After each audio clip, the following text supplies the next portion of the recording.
Chapter we are going to start today, ध्यान से सुनना। The chapter we are going to start today is why do we fall ill. ये chapter हमें कई सारे microbes, health और इन सब एरियाज में बात करने की आज़ादी देता है, बात करने का मौका, अपॉर्चुनिटी देता है। तो यहाँ पर कुछ बातें बहुत बेसिक से हम पढ़ेंगे, ठीक है। लेट्स फर्स्ट ऑफ ऑल ये एनसीईआरटी कवर करते हैं, देन हम अपने रिचुअल के हिसाब से क्या बनाएंगे, नोट्स बनाएंगे, ठीक है। when we do this exercise, we realize that health and disease in human communities are very complex issues with many interconnected causes. We also realize that ideas of what health and disease mean are themselves very complicated. Health और disease ये दोनों चीज़ें क्या है, काफ़ी complicated बात है ना।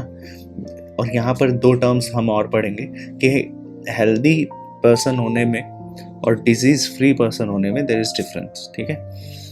When we ask what causes disease and how we prevent them, जब हम पूछते हैं कि डिजीजेस क्यों हो रही हैं और कैसे उन्हें प्रिवेंट कर सकते हैं, we have to begin by asking what these notion mean, ठीक है। हमें ये पता होना चाहिए कि इन सब चीज़ों का मतलब क्या है, कि क्यों हम ये सब बात कर रहे हैं। हमने सेल चैप्टर के बारे में पढ़ा, हमें पता चला कि cells are the functional unit. हमें ये पता चला कि सेल्स का जो केमिकल सब्सटेंस है वो क्या है। वी डिस्कस्ड अबाउट प्रोटीन, कि सेल्स जो है, सेल्स के पास प्रोटीन होता है, कार्बोहाइड्रेट होता है, फैट होता है, लिपिड होता है और ये सब चीज़ें। सेल एक डायनेमिक प्लेस है जो चेंज होता रहता है ना, डिवीजन होता रहता है, आपको पता है सेल डिवाइड करता रहता है। समथिंग और the other is always happening inside that, कुछ ना कुछ हमेशा हो ही रहा है सेल के अंदर। Cell is never at the static stage, कभी रुका हुआ नहीं है, हमेशा कुछ ना कुछ डायनेमिक चल रहा है। Complex reaction and repair goes inside the cell. कुछ कॉम्प्लेक्स रिएक्शंस, या आप बोलो कि कुछ सेल्स का रिपेयर होना, या कोई पैथोजन एंटर कर गया उससे फाइट करना, यानी कि कुछ ना कुछ हो ही रहा है। सेल का डिवीजन होने की प्रोसेस होना या एक्चुअल डिवीजन ही होना, ये सब तो चल ही रहा है। Complex reactions and repair goes on inside the cells. नए सेल्स बनना और जो पुराने सेल्स हैं उनका टाई करना, नए सेल्स से जुड़कर ऑर्गन्स बनना और टिश्यूज बनना, ठीक है। These are various specialized activities going on. For example, the heart is beating, the lung are breathing, the kidney is filtering urine, the brain is thinking. Each organ has its different function. ना, heart का काम क्या है, circulate करना, blood circulate करना। Lungs का काम क्या है, ब्रीदिंग करना, रेस्पिरेशन में हेल्प कर रहा है ये। किडनी का ब्लड को प्योरीफाई करना, फिल्टर करना यूरिन। और ब्रेन का काम क्या है, सोचना, thinking. All these activities are connected, interconnected. All these activities are interconnected, है ना। फॉर एग्जाम्पल, आप पढ़ते हो जब रेस्पिरेशन, तो आप साथ के साथ सर्कुलेशन भी पढ़ते हो।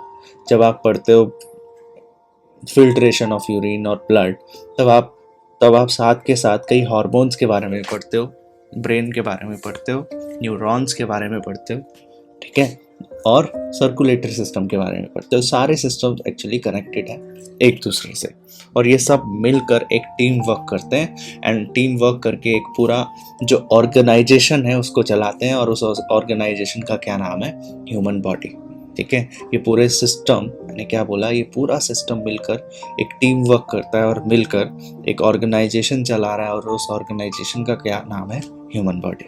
तो all these activities are interconnected. For example, if the kidneys are not filtering blood, अगर किडनीज ब्लड फिल्टर नहीं करेंगे तो पॉइजनस सब्सटेंस पूरी बॉडी में एक्यूमुलेट होना शुरू हो जाएगा, जमा होना शुरू हो जाएगा, और इस कंडीशन में brain will not be able to function properly, brain भी काम नहीं करेगा। For all these interconnected activities energy and raw materials are needed. इन सब के लिए आपको एनर्जी चाहिए, रॉ मटेरियल्स चाहिए। Food is necessary for cell, food is very necessary for cell and tissue function. अगर सेल को फूड नहीं मिलेगा, खाना नहीं मिलेगा, तो वो फंक्शन कैसे करेगा, और same for tissues. Anything that prevent proper functioning of cell and tissues will lead to lack of proper activity of the body. अगर कुछ भी गड़बड़ हुआ किसमें, प्रॉपर फंक्शनिंग ऑफ सेल में या टिश्यू में, तो बॉडी के फंक्शनिंग में दिक्कत होगी। क्यों? क्योंकि हम बोलते हैं cell group together to form tissues, tissues group together to form organ, organ group together to form organ system, right? तो जब तक ये सेल्स प्रॉपर काम नहीं करेंगे तब तक टिश्यूज काम नहीं करेंगे, and the lack of proper activity will be seen in the body, क्योंकि सारी चीज़ें हमने अभी पढ़ा इंटरकनेक्टेड है। Now we are discussing the topic health and its failure and the significance of health. Let's first discuss what do we mean by health. ठीक है, यहाँ पर बहुत बेसिक सी बातें कर रहा है कि we have heard the health used quite frequently. Health word हम बहुत ज़्यादा यूज़ करते हैं, काफ़ी मात्रा में। We use it ourselves as well when we say things are like my grandmother's health is not good. Our teacher use it when they scold us saying this is not a healthy attitude. What what do we mean by health? जब हम ये सब बोलते हैं health को लेकर, which is very great thing, हमेशा 9th class में आपके पास इकोनॉमिक्स बुक होगी, है ना?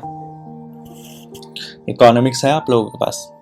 तो 9th क्लास में जो इकोनॉमिक्स बुक है, एज आई रिमेम्बरिंग राइटली, तो 9th क्लास के इकोनॉमिक्स बुक में चैप्टर 2 पेज नंबर 20 का पैरा नंबर, शायद लास्ट पैरा में ये लिखा हुआ है कि there are two assets of your life. आपकी लाइफ में दो, या पूरे कंट्री में दो चीज़ें जो सबसे मोस्ट वैल्यूएबल एसेट की तरह काम करती हैं, वो है हेल्थ एंड एजुकेशन। ठीक है, तो you should always spend high और इन्वेस्ट। ये एक्सपेंडिचर भी नहीं बोलूँगा मैं, इट इज़ द इन्वेस्टमेंट। ठीक है, तो आपको दो चीज़ों में कभी किसी में इन्वेस्टमेंट करो या मत करो, you should invest in your education. हमेशा अपने एजुकेशन को अपग्रेड करते रहना चाहिए। And when I am saying about education, it doesn't always mean by academic education. ठीक है, हमेशा एजुकेशन का मतलब एकेडमिक एजुकेशन नहीं होता है। When I am saying education, that means you should upgrade your skills. There are many skills that you should learn in today's scenario. आज की डेट में सिर्फ और सिर्फ आपको एकेडमिक्स से काम नहीं चलने वाला है। यू रियलाइज दैट सिर्फ और सिर्फ एकेडमिक से काम नहीं चलने वाला। You should have some extra curricular skills, ठीक है, to grow further along with your career. And next, अगर इन सब चीज़ों का फ़ायदा ही क्या है अगर आपका हेल्थ ही प्रॉपर काम नहीं कर रहा है? तो these are two valuable assets of yours. आप अपनी बात कर लो या पूरे कंट्री की बात करो, एक हेल्दी पर्सन, ये बोला जाता है कि एक हेल्दी पर्सन और एक वेल एजुकेटेड पर्सन इस कंट्री के लिए एसेट है, वैल्यूएबल एसेट है। और जो अनहेल्दी पर्सन है और जो अनएडुकेटेड पर्सन है, these are liability for this country. समझ रहे हो? तो this is how we can explain health. So health, importance of health. This is how we can explain importance of health. Okay, so we have heard the word health. What does the word health mean? Okay, if we think about it, we realize that it always implies the idea of being well. जब हम health की बात करते हैं तो ये हमें थोड़ा सा ये बताता है कि आइडिया ऑफ बीइंग वेल, ठीक है, हेल्दी होने का मतलब है सही रहना। ठीक है, किसी भी तरह का प्रॉपर डिसबैलेंस या कोई भी इजीनेस में दिक्कत ना होना। We can think of this well being as effective functioning. इस वेल बीइंग को इफेक्टिव फंक्शनिंग की तरह समझ सकते हैं। क्यों? क्योंकि जब हमारी बॉडी प्रॉपर फंक्शनिंग कर रही है, वी से कि हम लोग हेल्दी हैं। For our grand mother, being able to go out to the market और to visit neighbours is being well. हमारे लिए वेल बीइंग अलग है और उनके लिए वेल बीइंग अलग है, बीइंग वेल अलग है। And not being able to do such thing is a poor health. ठीक, अब ग्रैंड मदर्स से आप ये एक्सपेक्ट नहीं कर सकते हो कि वो वॉलीबॉल खेलेंगी या क्या बोलते हैं हायाबुसा चलाएंगी, ऐसा तो पॉसिबल नहीं है for the age of for theirs age, है ना? तो for our grand mother being able to, उनके लिए बस अगर इतना वो कर पा रही है कि वो नेबर में विजिट कर रही है, मार्केट जा पा रही है, तो मतलब दे आर वेल गुड। ठीक है, हमारे लिए क्या है, हम अपनी स्टडी प्रॉपर कर पा रहे हैं, हम चीज़ें सोच पा रहे हैं, हम चीज़ें लर्न कर पा रहे हैं इजीली। ठीक है, प्रॉपर एकेडमिक्स में अच्छा परफॉर्म कर रहे हैं, हम स्पोर्ट्स में अच्छा परफॉर्म कर रहे हैं, that means we are healthy. ठीक है, तो पर्टिकुलर वेलबींग के लिए, पर्टिकुलर एक इंसान के लिए जो बीइंग वेल होने का मतलब अलग हो सकता है। ठीक है, और अगर वो नहीं कर पा रहा है जो उसके लिए बीइंग वेल होने का मतलब है, it means the person is in poor health. being interested in the following the teaching in the classroom so that we can understand the world is called healthy attitude, while not being interested is called opposite. Health is therefore a state. This is very important. ठीक है, we should highlight this line कि health is therefore a state of being well enough to function well physically, mentally, ठीक है, physically, mentally and socially। तो health की क्या definition पढ़ी हमने? हेल्थ की डेफिनेशन पढ़ी कि health is therefore a state of being well, इतना सही हमें होना कि हम फिजिकली प्रॉपर काम कर सके, फंक्शन कर सके, मेंटली और सोशली। अगर ये तीनों चीज़ें हैं then we are properly healthy. Okay, तो हेल्दी वर्ड समझ आ गया हमको, हेल्थ समझ आ गया है। Personal and community issues, personal and community issues both matter for health, both matter of health।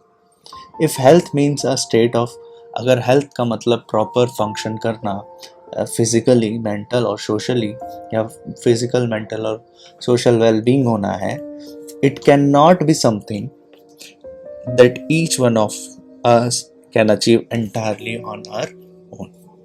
ठीक, तो ऐसा तो कभी होना थोड़ा सा मुश्किल बात है, बहुत मुश्किल बात है कि ये तीनों ही चीज़ें किसी किसी पर्सन में प्रेजेंट है, किसी न किसी पर ये तीनों ही चीज़ें सब एक पर्सन के पास प्रेजेंट है। नहीं, आपको भी, अगर आप भी देखो तो आप भी हेल्दी नहीं हो। क्यों?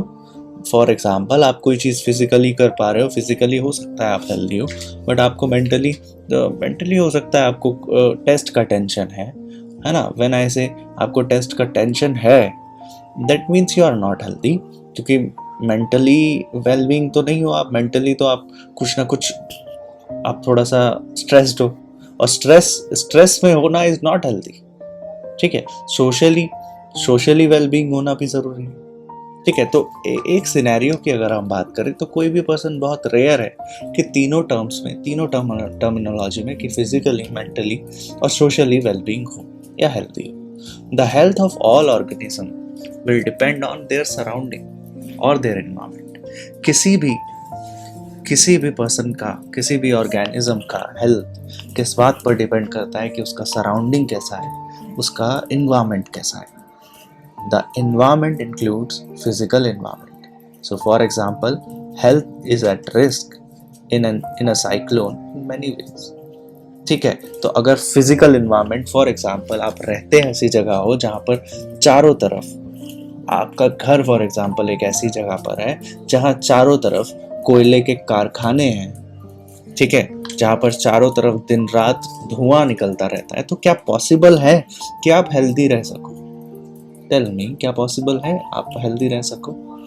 नहीं है पॉसिबल। तो यहाँ पर ये बोल रहा है कि health of our organism will depend on their surrounding or their environment. Environment is very crucial factor, ठीक है, on which our health depends. Human beings live in society. As we know, human being जो है आज society में रह रहा है, society बना के रहता है।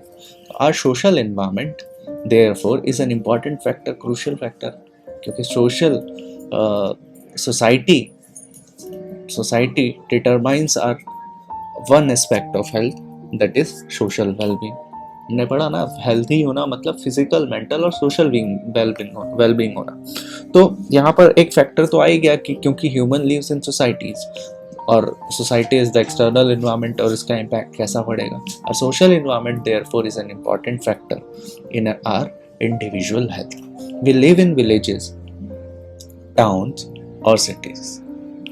ठीक है, अब people are living in this country in villages और इन वर्ल्ड विलेजेस में रह रहे हैं कुछ लोग, कुछ टाउन में रहते हैं तो कुछ सिटीज में रहते हैं. In such places even our physical environment is decided by our social environment. ऐसे जगहों पर हमारा फिजिकल इन्वायरमेंट डिसाइड करता है कि हमारा सोशल इन्वायरमेंट कैसा हो, है ना. क्योंकि villages a kind of physical environment, तो विलेजेस का जो सोशल इन्वायरमेंट है वो अलग है. टाउन का और सिटीज का जो सोशल इन्वायरमेंट है वो अलग है. अगर आप विलेजेस में कोई बिलोंग करता है अगर, ठीक है, आप लोग कहीं से तो बिलोंग करते ही होगे, राइट. आप अलग अलग जगह से हो, है ना. फॉर एग्जाम्पल अगर आप कभी कोई विलेजेस में विजिट करते हो, जैसे अंजनी है ना, अंजनी है और विशाल है. विशाल को पता है, अंजनी को पता है. तो विलेजेस का environment, social environment completely different होगा. 180 डिग्री का चेंज आएगा. ठीक है, होगा या नहीं होगा ऐसा? 180 डिग्री का चेंज, 180 डिग्री का चेंज विलेज के इन्वायरमेंट में और टाउन्स और सिटीज के इन्वायरमेंट में. ऐसा क्यों, कैसे? अगर विलेजेस में देखो तो लोग थोड़ा सा सोशल है, एक दूसरे से बात कर रहे हैं. ठीक है, they know everything about everyone. ठीक है, किसके यहाँ क्या है सब पता है. एज ऑफ नाउ अगर आप बात करो सिटीज में, ऐसा भी पॉसिबल है कि एक पर्सन को अपने नीचे वाले फ्लोर से कोई कंसर्न ना हो सकता है, होता है ऐसा. Same building with different floor, no concern, no relations. ठीक है, आइसोलेशन. ठीक है, तो ये फर्क है फिजिकल एनवायरनमेंट का. तो ये इसलिए यहाँ पर कहा है कि physical environment is decided by our social environment. समझ आई इस लाइन का मतलब? Consider what would happen if no agency is ensuring that garbage is collected. ऐसा मान के चलते हैं कि अगर कोई भी, जैसे हमारे यहाँ तो होती है ना PWD या क्या बोलते हैं उसको, MCD वाले, तो मान के चलते हैं कि वो नहीं है and disposed. What would happen if no one takes responsibility for cleaning the drains and ensuring the water does not collect in the streets or open spaces?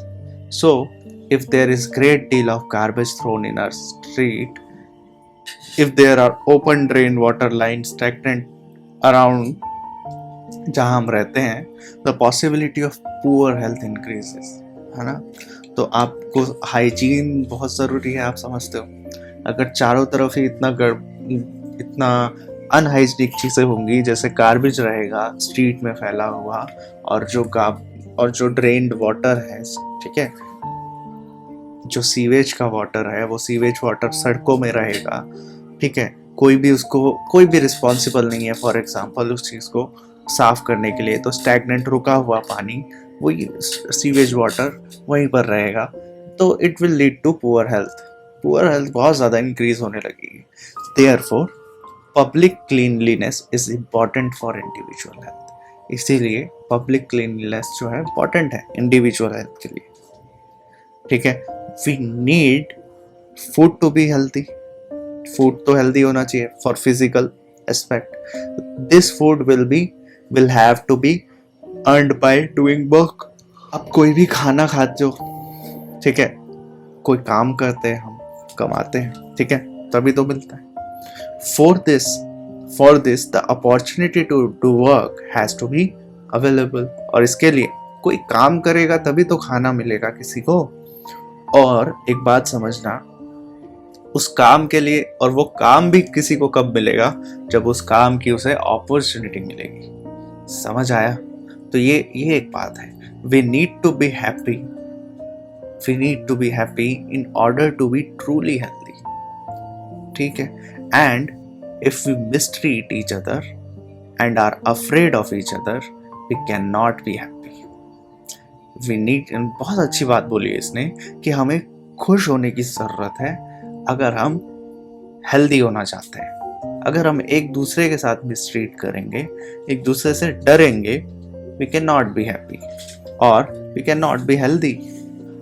तो social quality and harmony, social equality होना society में, harmony होना society में are therefore necessary for individual health. Again, क्योंकि social wellbeing होना भी healthy होने का एक एस्पेक्ट है, मेंटल भी है, फिजिकल भी है, तो ऐसे ही सोशल वेलबींग होना भी हेल्दी होने का एक एस्पेक्ट है और इक्वल एस्पेक्ट है एज ऑफ फिजिकल और mental. We can think of many other such examples of connections between community issues and individual health. There are some issues, है ना? Individual health, जैसे फॉर एग्जाम्पल कम्युनिटी इश्यूज, जैसे क्या होता है कि अगर MCD वाले कूड़ा नहीं उठाते हैं, इसकी वजह से क्या होते हैं, मॉस्किटोज फैलते हैं, मॉस्किटोज बाइट करते हैं लोगों को, जिससे उनकी इंडिविजुअल हेल्थ अफेक्ट होती है। तो it is example connection between community issues and individual health. ठीक है, तो 5 F's are there that should be done. So what is to be done?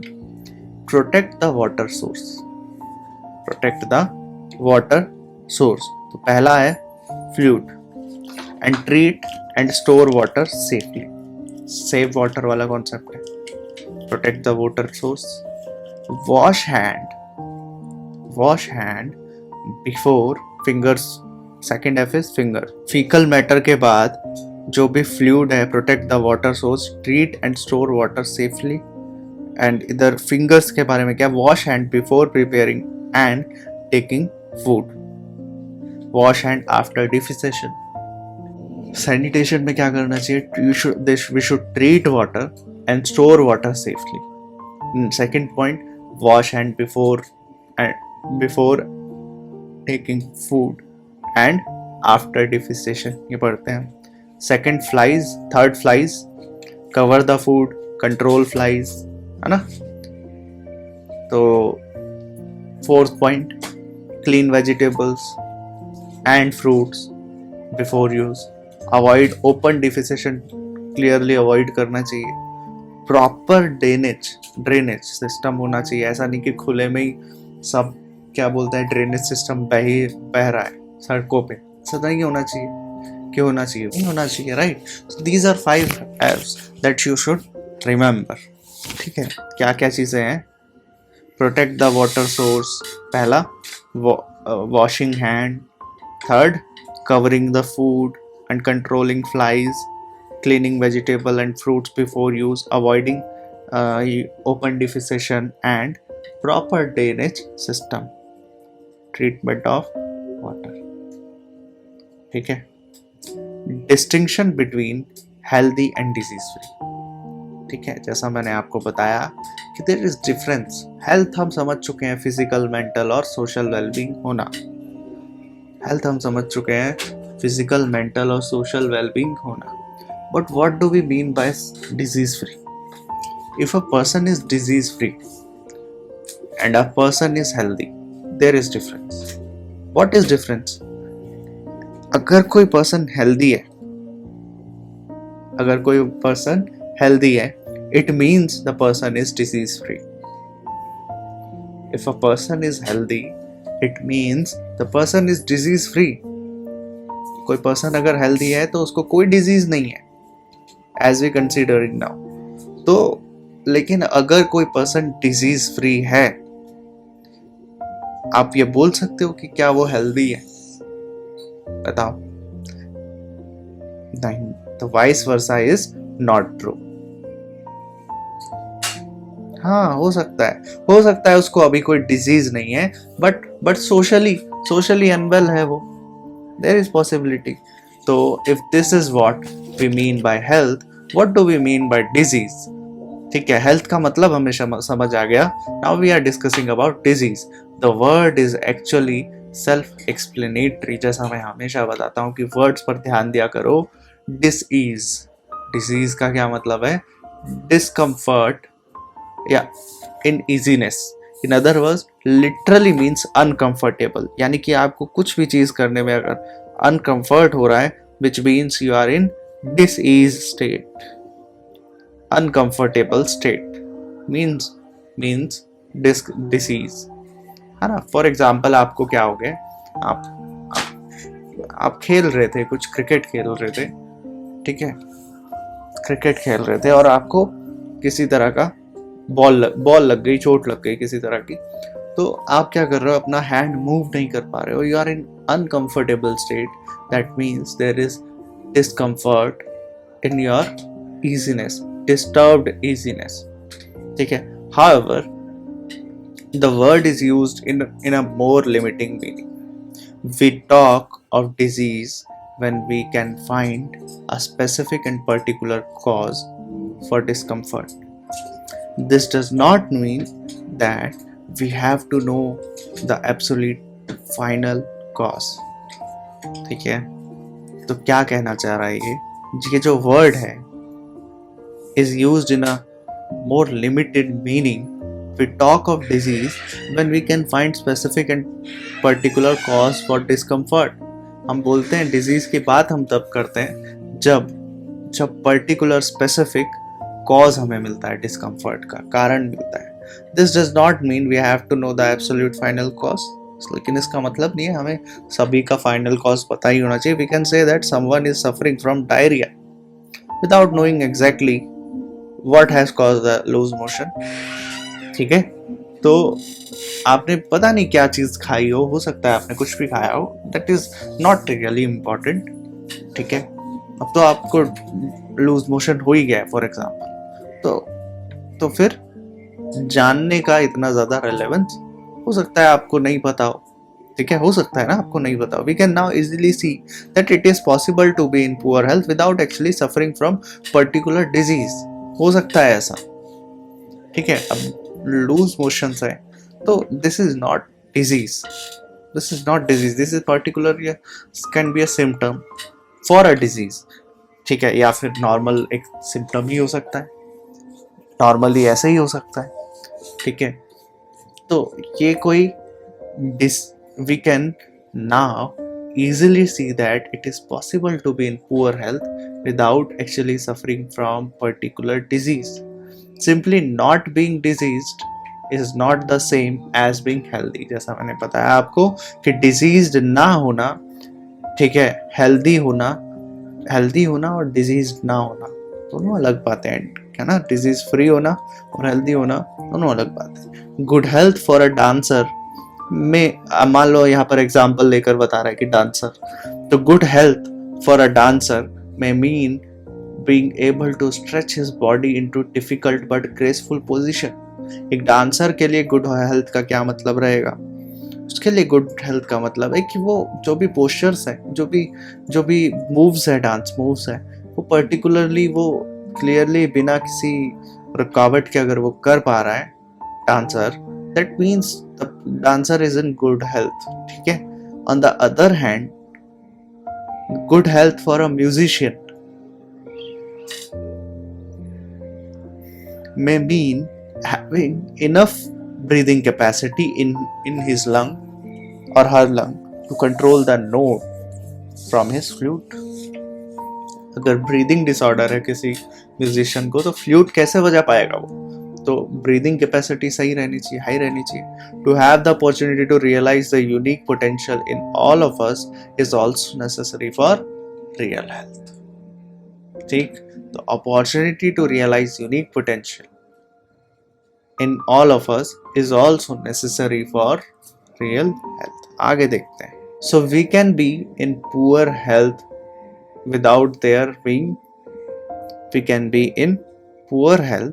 without there being a simple cause in the form of an identifiable disease.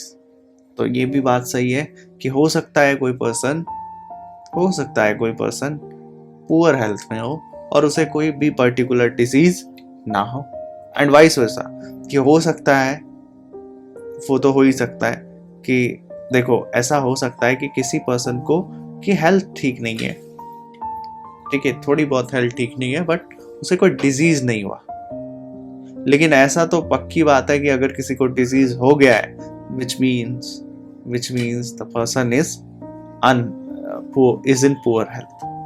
ठीक है, तो this is the reason why when we think about health, we think about society, communities. On the other hand, we think about disease.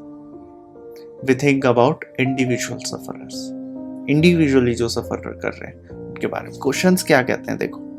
State any 2 condition essential for good health. 2 चीजें बता दो. क्या 2 चीजें हैं भाई गुड हेल्थ के लिए? Environment, पहली चीज मैंने बता दी. दूसरी चीज फूड. Very good. और फूड के लिए वर्क के लिए अपॉर्चुनिटी. यही पढ़ा था. 2 कंडीशन जिसमें आपको कोई डिसीज नहीं हुआ है.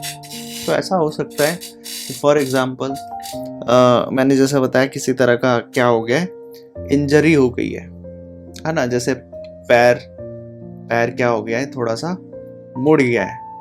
तो कोई डिजीज तो नहीं है, ठीक है, लेकिन हेल्थ इज पुअर. डायरिया हो गया, लूज मोशन हो गया, कोई डिजीज तो नहीं है लेकिन पुअर हेल्थ है. Are the answer of the above question necessarily the same or different? Very different. ठीक है, very different. ठीक है, तो आगे देखते हैं. Disease and it's causes. कौन कौन सा डिजीज हम पढ़ेंगे और उसके कॉजेस पढ़ेंगे. ठीक है, तो इंट्रोडक्शन पढ़ लिया इस चैप्टर का हमने. अच्छा, कल आप लोगों की कौन कौन सी क्लासेस होती है? Disease and it's causes. What does disease look like? Disease दिखता कैसा है, होता क्या है ये disease, क्या भला है? Let's discuss. Okay, let us now think a little more about diseases. Okay, let us now think little more about diseases. In the first place, how do we know that there is a disease? सबसे पहले तो हमें ये पता कैसे चलता है कि कोई भी डिजीज है या किसी को भी कोई person is affected from disease. How do we know? In the other hand, और पहले तो ये क्या कर रहा है, क्यूरियोसिटी जनरेट करते हैं कि क्या सवाल है और उन सवालों के बाद में जवाब ढूंढेंगे. तो सवाल पहला हमारे सामने जो आता है वो ये है कि पता कैसे चलता है किसी को भी कि the person is suffering from a particular disease. कैसे पता चलता है? Second, in other words, how do we know that there is something wrong with the body? Same ही बात है लेकिन अलग शब्दों में बोल दिया है कि हमें ये कैसे पता चलेगा कि हमारी बॉडी के साथ कुछ गलत है. There are many tissues in the body, as we know. Tissues are made up of cells. So as we have seen in the chapter 6, there are many tissues in the body. ठीक, there are many tissues in the body. These tissues make physiological system or organ system that carry out body functions, that carry out all the body functions that are interconnected, as we discussed. Okay, interconnected. इतना समझ में आ रहा है आपको? कोई दिक्कत है समझने में? बताओ. इतने में कोई डाउट है तो पूछ सकते हो. हमने क्या क्या चीजें पढ़ी अभी तक, देखो बहुत बेसिक है. मजा आ रहा है चैप्टर पढ़ने में, आसान लग रहा है, कहानी चलती जा रही है. इजी चैप्टर है. इसमें क्या हो रहा है? अध्ययन, हाँ बहुत इजी है. बहुत ही बेसिक बात कर रहा है ना. ये चीजें अगर मैं आपको बता रहा हूँ, ये चीजें नहीं भी बता रहा होता तो आपको पता है ये बात. लेकिन अब देखो, अगर आपको नोट्स बनाने हो, है ना, मैं हमेशा आपसे बोलता हूँ कि नोट्स का मतलब ये नहीं होता है कि आप पूरी की पूरी बुक छापते रहे हो. अगर आप अपने नोट्स में पूरी ही बुक छाप रहे हो, what is the relevance of making notes? Notes बनाते क्यों हैं? कोई आंसर कर सकता है? ओके, स्टडीज के लिए, अंडरस्टैंडिंग के लिए, लेकिन क्यों बनाते हैं? या इन शॉर्ट अगर एक वर्ड में कहूं, रिवीजन करने के लिए कि नहीं? रिवीजन करने के लिए, रिवीजन करने के लिए, क्योंकि हो सकता है कि ऐसा हो सकता है कि कल साइंस का पेपर है और साइंस के पेपर में आपको पता है तीनों चीजें आ रही है, पूरा सिलेबस आ रहा है, पूरा बुक आ रहा है फॉर एग्जांपल, और कल बायो का पेपर है. और क्या है कि आपको पूरी बुक पढ़नी है साइंस की, क्या आप लाइन बाय लाइन पूरी बुक पढ़ सकते हो साइंस की?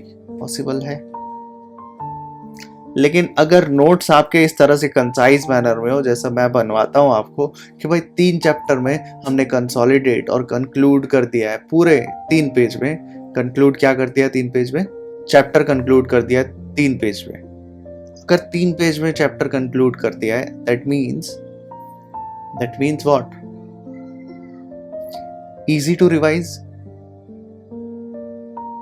राइट? आपको कम से कम वक्त लगना चाहिए रिवीजन में, कम से कम वक्त लगना चाहिए रिवीजन। हो सकता है कल बायो का पेपर हो और रिवाइज कैसे करोगे अगर आपको पूरी ही बुक पढ़नी हो तो? लाइन बाय लाइन कर पाओगे क्या, बताओ? तो we were discussing about what does disease look like, कैसे पता चलता है person is suffering from a disease. These are many tissues in the body that we have seen in chapter 6। बहुत सारे टिश्यूज होते हैं, हमने पढ़े एनिमल टिश्यूज के बारे में इन चैप्टर 6, है ना?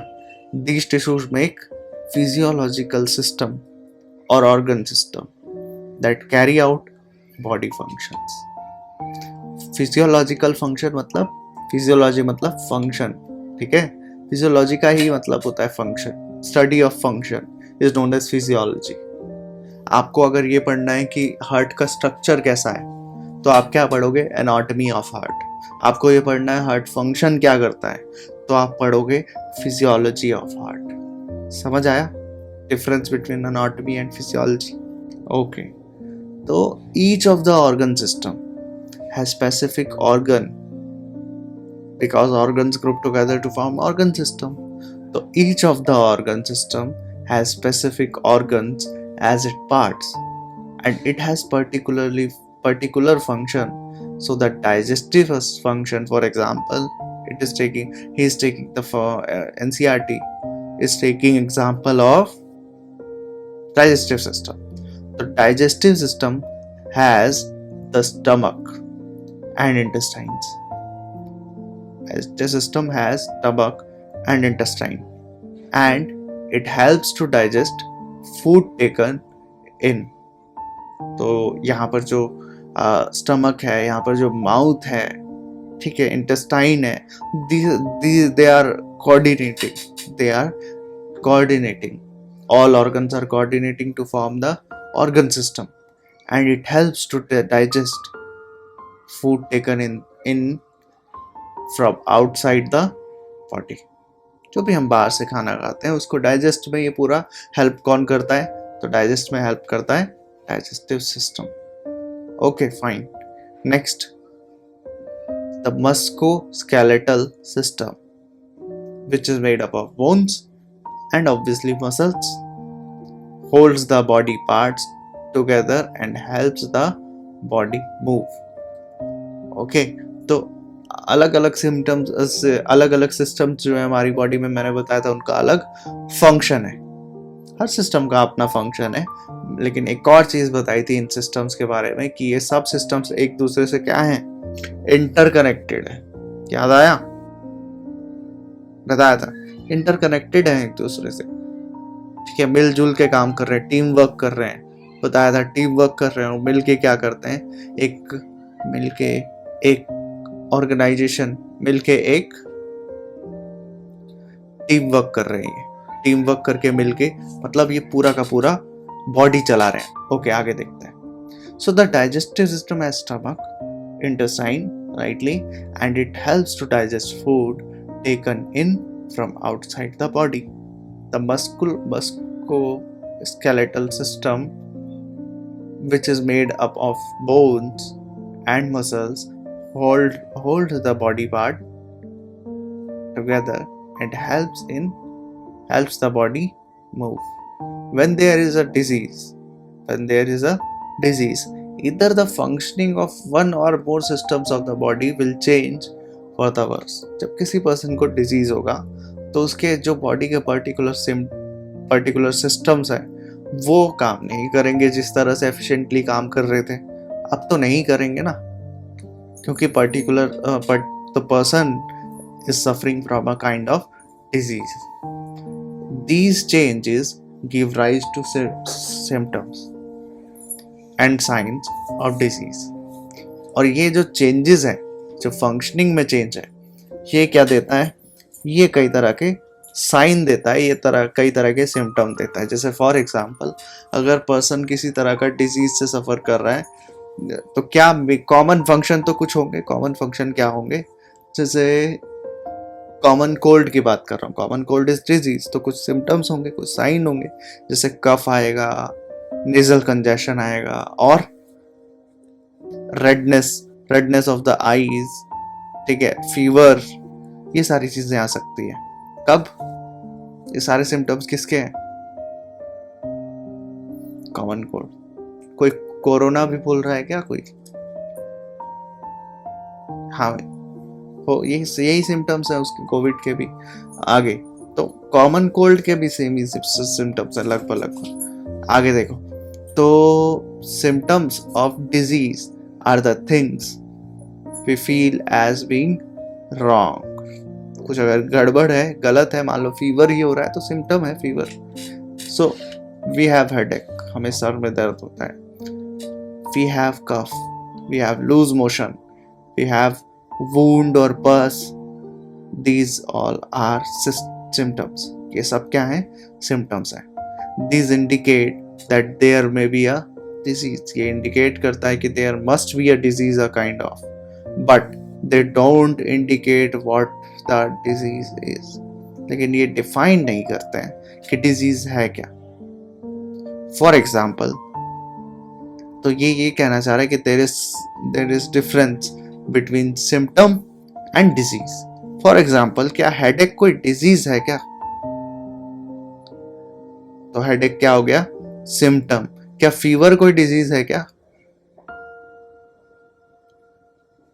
नहीं, फीवर कोई डिजीज नहीं है। फीवर इज सिम्टम अगेन, वो किसी ना किसी डिजीज की वजह से होता है। ठीक है, आगे देखते हैं। नेक्स्ट इज हेडेक में just mean examination stress. Headache किस वजह से हो सकता है? हो सकता है एग्जामिनेशन स्ट्रेस है, ठीक है, एग्जाम से पहले नर्वसनेस है, होती है एग्जाम से पहले नर्वसनेस। हाँ, तो वही हो सकता है वेयरली। हाँ, आईज में पेन होने लगता है ना। तो these are the causes. It may mean meningitis. Meningitis का क्या मतलब होता है? मेनिंजाइटिस का मतलब है कि जो लेयर्स हैं ब्रेन की, उसमें स्वेलिंग हो जाना। ठीक है, लेयर्स है जो ब्रेन की, उसमें स्वेलिंग हो जाना, इन्फ्लामेशन। आइटिस वर्ड कहीं भी आ जाए, उसका मतलब क्या होता है? इन्फ्लामेशन। तो लेयर्स में अगर इन्फ्लामेशन आ गया तो we call the disease meningitis. Meningitis for example मैं बता रहा था, meningitis is the stage where inflammation of layers होती है ना, 3 लेयर्स होती हैं ब्रेन की। ठीक है, ब्रेन की कितनी? 3 लेयर्स होती हैं। अब वो याद करने की जरूरत नहीं है आपको, ठीक है। 3 लेयर्स में अगर कहीं स्वेलिंग है तो उसको बोलते हैं meningitis.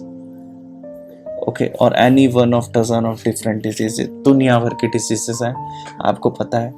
Sign of disease are what? Physician will look. हाँ, तो यहाँ पर सिम्टम है और साइन है, बोथ आर डिफरेंट थिंग। तो यहाँ पर 3-4 वर्ड आपको पता होने चाहिए अभी तक आज के लेक्चर के बाद, कि what is health, what is disease, what is sine and what is symptom. ये 4 बातें। तो साइन ऑफ अ डिजीज वो है जो कौन देखेगा? जो फिजिशियन देखेगा, ठीक है, on the basis of the symptom. आप क्या करोगे? आप बोलोगे, जैसे फॉर एग्जांपल आप बोलोगे कि पेट में दर्द है, और वो क्या करेगा? आईज चेक करेगा, आईज रेड है यानी वो बोलेगा जीभ बाहर करो। तो ये जीभ बाहर करना और जीभ में कुछ एबनॉर्मल दिख रहा है, वो उसका सिम्टम है या साइन है? ये बताओ। साइन है, साइन है, गुड। अच्छा, अगर जो पेट में दर्द हो रहा है वो सिम्टम है या साइन है? समझ आया? तो sign will give a little more definite indication of the presence of a particular disease. Okay, physician will also get laboratory tests done to pinpoint the disease further. In the next class will discuss about acute and chronic diseases. आज देखते हैं, आज इसको conclude करते हैं। क्या पढ़ा हमने? We discussed why do we fall ill, क्या रीज़न है कि आपको कोई भी बीमारियां होती हैं, जिसमें हमने पढ़ा कि हेल्थ का एक्चुअली मतलब क्या है, हेल्थ, और हेल्थ इतना इम्पोर्टेंट क्यों है। मैंने बोला था वैल्यूएबल एसेट है हेल्थ और एजुकेशन। तो health is there for a state of well being enough to function well physically, mentally और सोशली। फाइन, फिजिकली, मेंटली और सोशली। आगे देख, यहाँ पर आपको ये पता चला the definition of disease, disease free, uncomfortable, ठीक है, और डिजीज फ्री होने में और हेल्दी होने में फर्क है, ये भी बताया। Next we discussed about these 5 Fs। मिलते हैं फिर, राधे राधे।